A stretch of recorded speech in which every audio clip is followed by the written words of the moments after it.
Are you struggling to make your first 100K or next? Are you pretending you're successful but barely getting by? Are you tired of comparing yourself to millionaires and billionaires who make it look so easy? Welcome to First 100K, the #1 entrepreneur voice in America.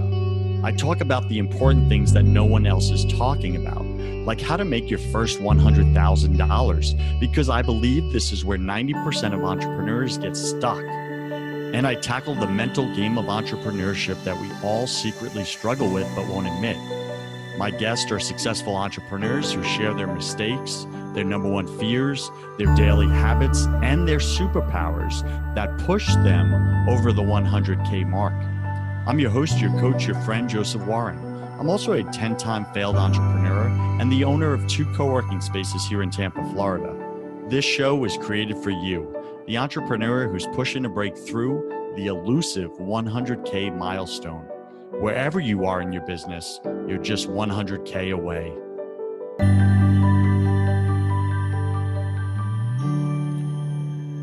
Today, my featured guest is Dr. Tanya Beaubrun. You can find her at tanyabeaubrun.com. You can find the link in the show notes. And Tanya is a family physician specializing in functional and integrative medicine, as well as a certified wellness and lifestyle empowerment coach, motivational speaker, and author. Dr. Tanya has dedicated her career to helping people feel their best in their bodies so they can live happy and healthy lives and rediscover their body joy, she calls it.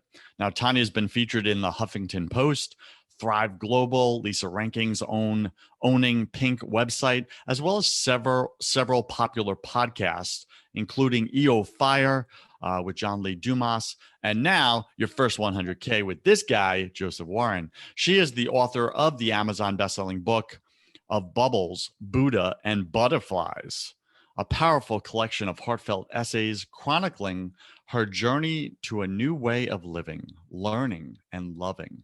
If you want that, Startup Nation, and you're not just all about the money, you want a new way of living, learning, and loving, listen up to Dr. Tanya. Despite all this success, she feels her most important role has been a wife and a mother of 3.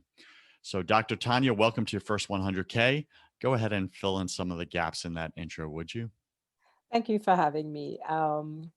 I am newly certified Pilates teacher, and I think I have seen the beauty of Pilates and yoga and core strengthening in how we are doing this pandemic right now.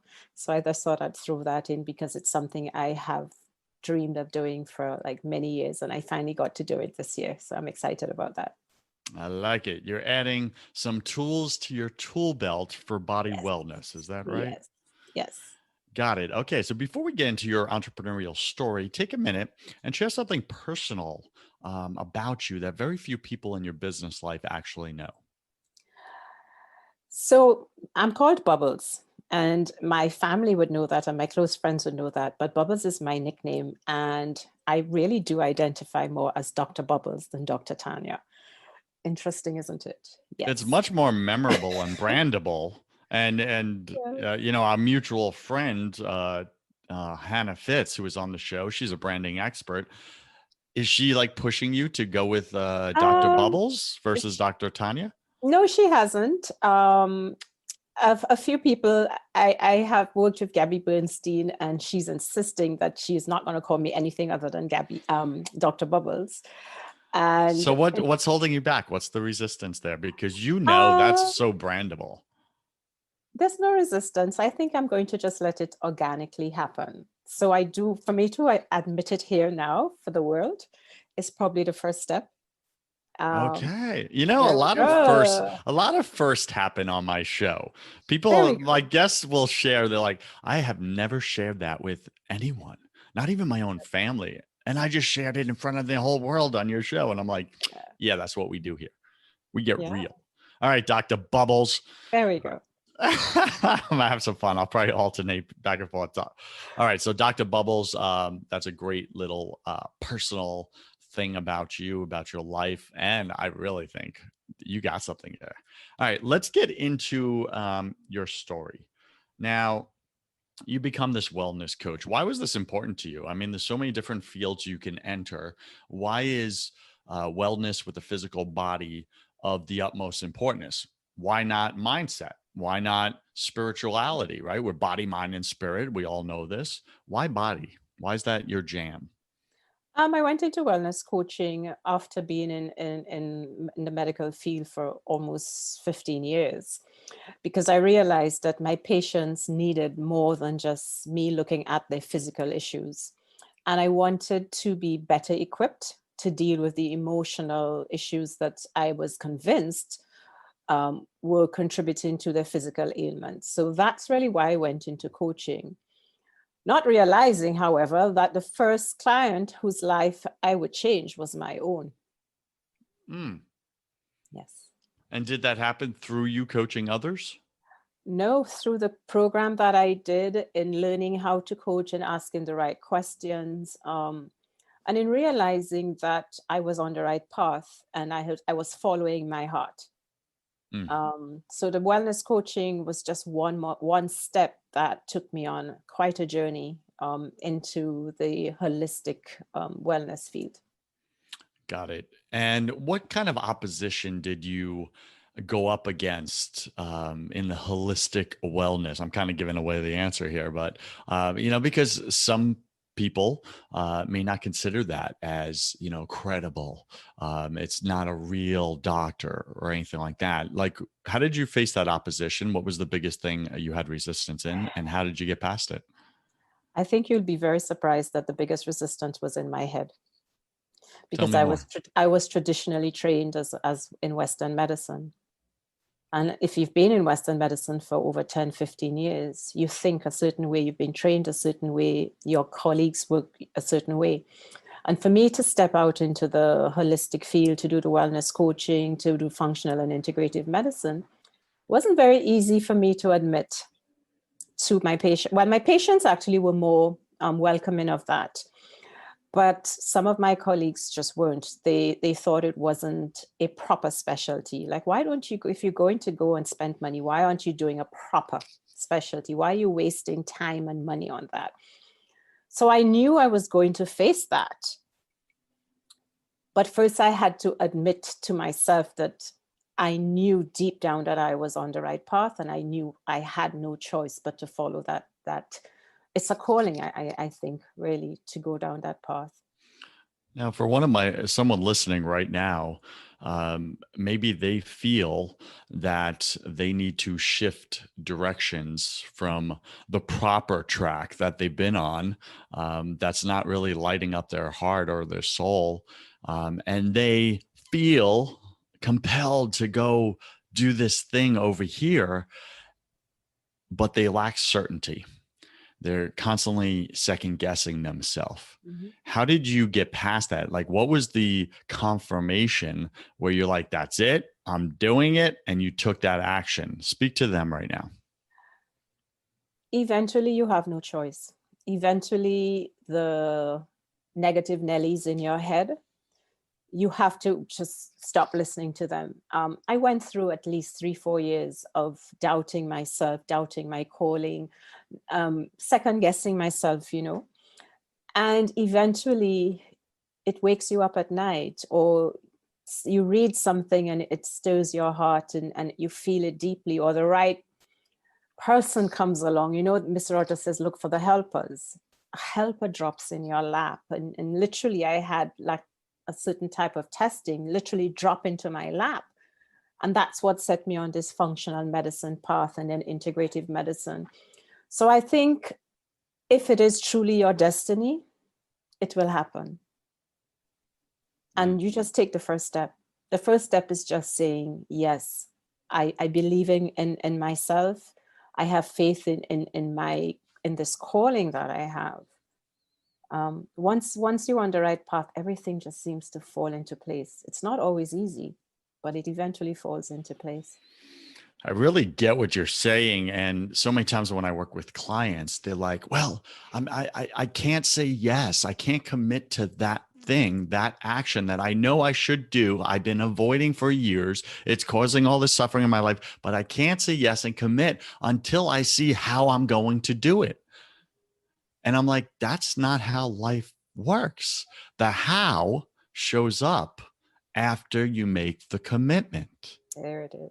Would you agree with that or Totally disagree? agree. Totally agree. So it sounds to me like that's what you did. Exactly that. You made the commitment and then you looked around and waited for the signs to show up, and a helper shows up, another one maybe, and then you didn't resist it and you said, "Okay, let me go through that open door." That's all I did. And once I literally turned the knob to that door, everything came to me. It wasn't that I had to go looking for the helpers. The helpers were literally falling in line. They were right there. Okay, speak more to that, because I think many people, many of my listeners, they struggle with, I have to go and force it. I have to force open doors to get that thing that I want, my dream, my passion, my calling. I have to go figure it out. And they're constantly in this figuring it out. What's the right strategy? What's the right tactic? What's the thing? And that's why many of you, Startup Nation, come and listen to this show, is you're looking for that perfect strategy that's going to get you to the thing. Speak to that, Dr. Tanya. Is it all about Um, strategy, or is it something else? Are we missing the boat here? I What? will tell you that I went through many trainings and I did all the B school and all of that. And they tell you, yes, that the trainings and you do the strategy. But I can tell you in the past 5 years, I've realized that you have to be prepared. Yes, you must have some form of a strategy, but I don't think we should be too attached to the strategy, because had I been so attached, I would not be here today. And what little things, synchronicities that happened. My first program in functional medicine, the head office was literally across the hotel that I had booked to stay in that time for the interview. I didn't know that. The university I ended up doing the integrative medicine program in was about 20 minutes away from a school that my kids had gone to for almost 7 years prior to me actually taking note. I had passed that route so many times before I actually had to drive in and say, okay, this is where the university is. So these things were right there. And it was almost as if the universe was saying, this is it, you're on the right path. I wasn't looking for confirmation really, but it was good when these things happen for you to say, oh, wow, I know this place, or I know this person, and it falls into place. And I think sometimes we just have to step off that cliff and have faith that the wings will come and we'll fly. Mm. It's so scary to jump when you don't see wings under your arms. Well, I jumped. And I literally, at the beginning of this journey, I did a tandem skydive because I was petrified of heights. And a friend was going, and I heard myself, oh, that sounds interesting. I've always wanted to do that. And she says, oh, I'm going next week. I've booked you. And I'm like, okay. And I did it. That sounds like one of those open doors It was. It that wasn't. you could have slammed closed. I came very close to saying I'm not jumping out of that plane. Yeah, I really get that. I also have skydived, so I get exactly what you're Ugh. speaking to. It's an epic feeling to literally make the jump. Yeah. And what we're talking about in your business, Startup Nation, sometimes you have to figuratively make that jump, and just trust. It really comes down to trust. Yes. Trust that you will be supported. You will, whether if you're a believer, if you're a Christian, I know some of my listeners are Christian, God will come to your rescue when you fully Always. trust in Him. If you're a little more woo, I think they call it on the West Coast, and you believe the universe or whatever will come to your rescue and support you either way, right? Whatever words you use, you must trust Mhm. that when you jump, the support will come. Yes. It will. It definitely Always. will. All right. Always. So speaking of strategy, you don't think that we should be too attached to the strategies. However, you do feel that strategies are needed. They are useful, correct? Yes, I think there should be guidelines. So I plan, and I have strategies for my clinic. I mean, I opened the first clinic in my part of the island, which was different. Where it was the first comprehensive clinic with all specialties under one space, and it felt right. But I had a strategy. I wanted it done, and I sort of had a vision board actually. But I had done the vision board years before, and it was only after I found it I realized that every single thing on that vision board was actually in place when I opened the clinic. And so I do plan and I do have a strategy, but I'm also open to new ideas and opportunities that may sort of take me a little off the path of the strategy. And a lot of faith and intuition comes in there, because I do believe there is a higher power guiding me. I believe in God. I believe the higher power is guiding me. And I know that sometimes I fail, but in those times of failure are when I've gotten the biggest lessons. Absolutely the biggest lessons in my life. What I'm hearing you say, and I'm putting in my own words here, obviously, is that in business, we must, Startup Nation, learn to lead with our heart and then follow with our head, meaning the strategies. But the heart is the dreams, the passion, the desires. You must lead with those to set the course, right? And then the strategies is the map, the roadmap to get there. So you follow it up with your head. However, many of us, and maybe this is you listening right now to this show, you've been stuck in your head and living in your head, and you're putting the strategies of higher importance than your dream. And you're struggling and you're frustrated and you're stressed and you have anxiety. Where here, Dr. Tanya is saying it's almost effortless in a way. It's more of an adventure of just watching for the doors that just swing open after you make the commitment to your heart, to follow your heart, to follow your dreams, to follow your calling, to follow God's plan for your life. And when you commit to it and trust you will be supported, He will support you, then you could just like go at it full steam, like a kid, like running for the ball, so to speak. What do you want to add to that, Dr. Tanya? I don't think there's much I can add. You've just put it so beautifully. And it just made me realize that I've been in practice for close to 30 years. And initially, I did things based on what I thought I should do, what the world told me was the traditional Western medicine way. And I followed. I was a good girl, and I followed the rules. And sometimes we have to make our own rules. And had I not, I think for many years I was far too scared to buck the system.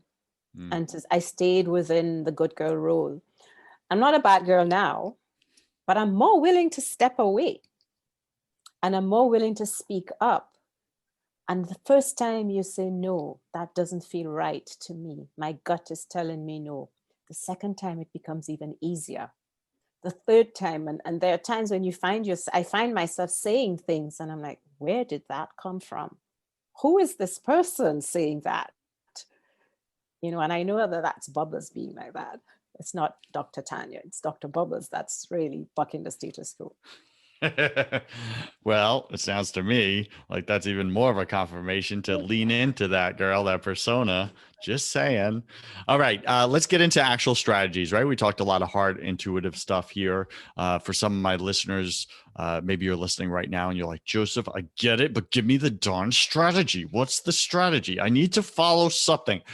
I get I should live in my heart, but I'm not ready. So give me the strategy that my head can follow. Otherwise, I'm turning off the show right now and I'm listening to something else. Okay, fine. Wine. Dr. Tanya, what are your top 3 tips or strategies for my listener who's whining right now to make their first 100K this year? What do you got?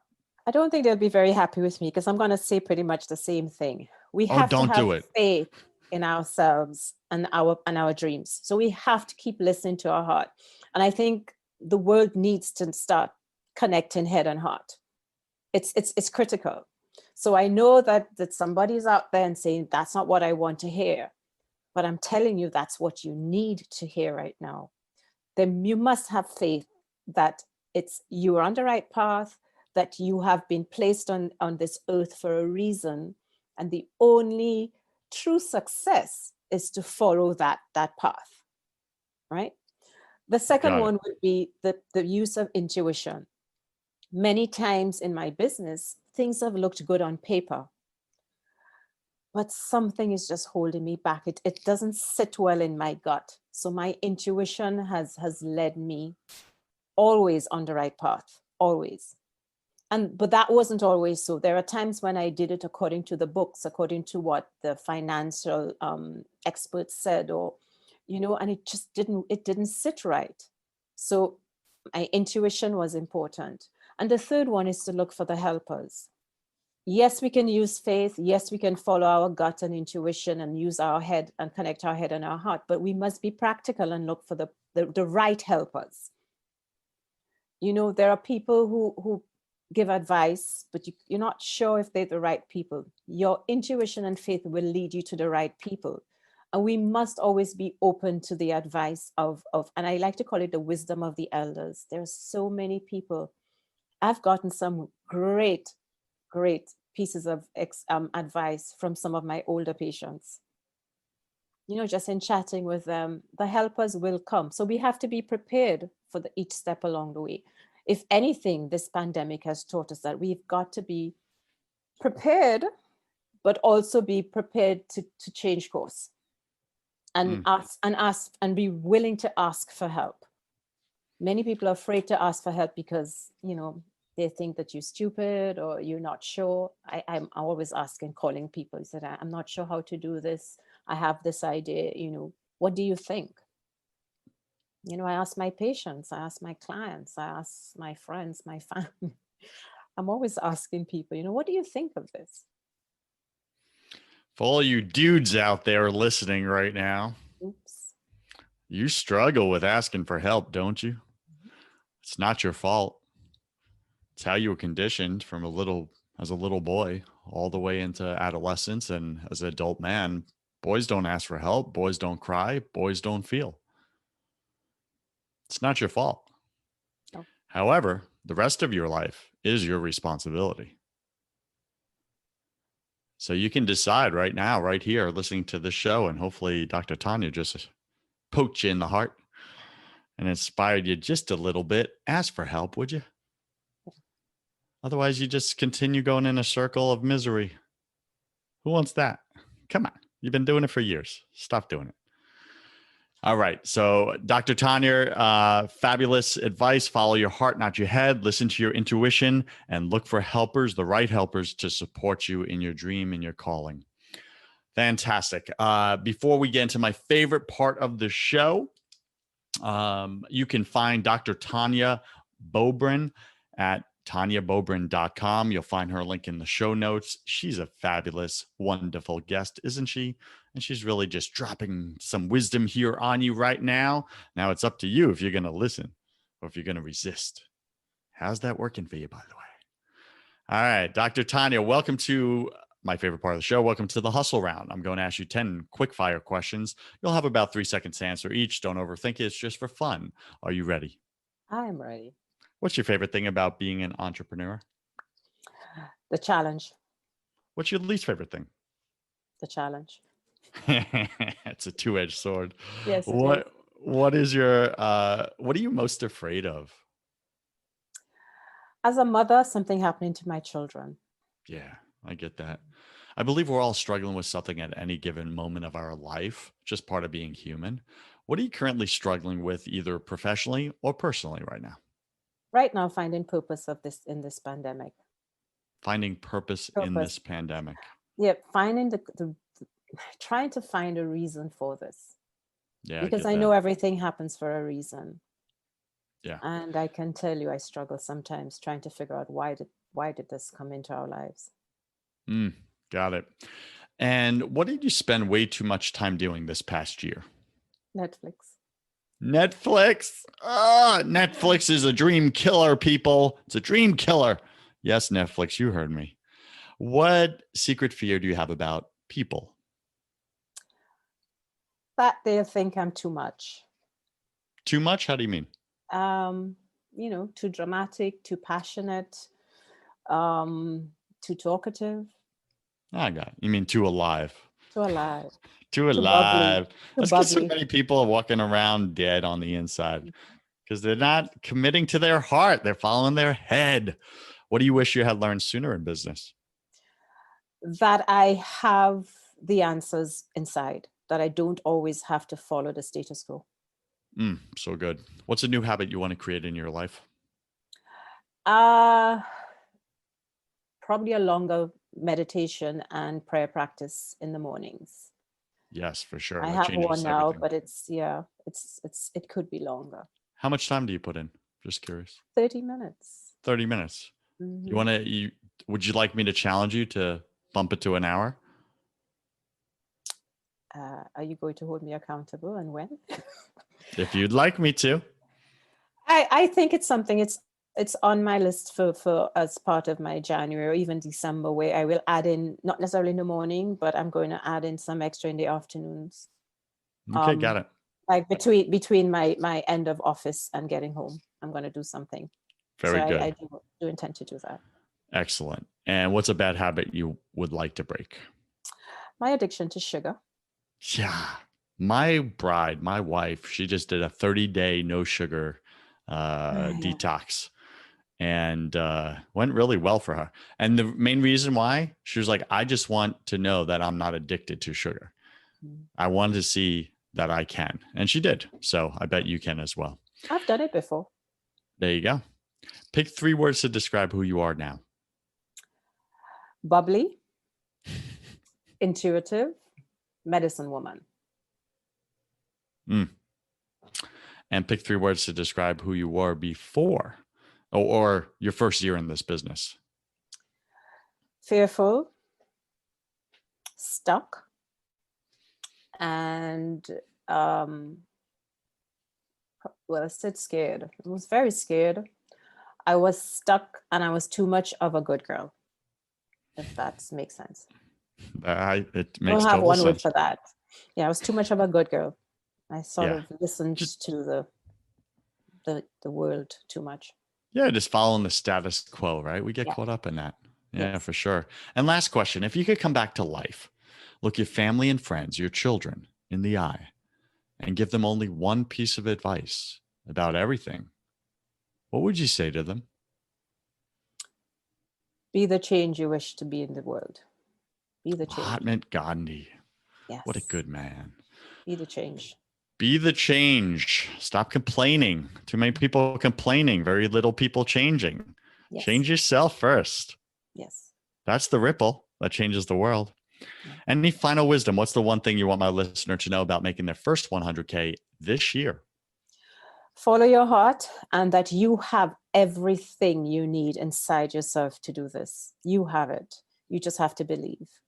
There you go. And then surround yourself with helpers who also believe in your dreams and will support you. And when you start to trip and fall and doubt yourself, they're going to kick you in the butt and move you forward, because we all need that. Awesome. Dr. Tanya, where can my listener find out more about you, get in touch with you, your books, programs? What do you got for them?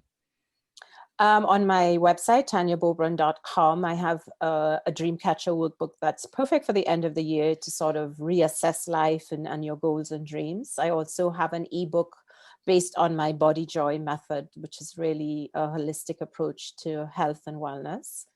I'm on Instagram as on Dr. Tanya Beaubrun, and on Facebook as Tanya Beaubrun as well. And after this episode, you may be found as Dr. Bubbles all over the internet. Yes, I think I need to start doing that. Look at that. Awesome. Dr. Tanya Bubbles Beaubrun, thank you for being on your first 100K. I wish you God's love, peace, and joy in your life, girl. Thank you. And thank you for having me. Startup Nation, you cannot show up authentically in your business without building faith in your business. If you want to have that conversation on the faith side of things, go check out my other podcast called Broken Catholic. On that show, I interview all different guests about why the world isn't working right now. Plus, I tackle unspeakable topics that you may secretly struggle with, but won't admit. We gotta get your faith right to get your business right. Go to brokencatholic.com. I'm Joseph Warren, and you were made for greatness. So stop being a wuss and start being a winner. Have a blessed day, and I'll see you right back here next week.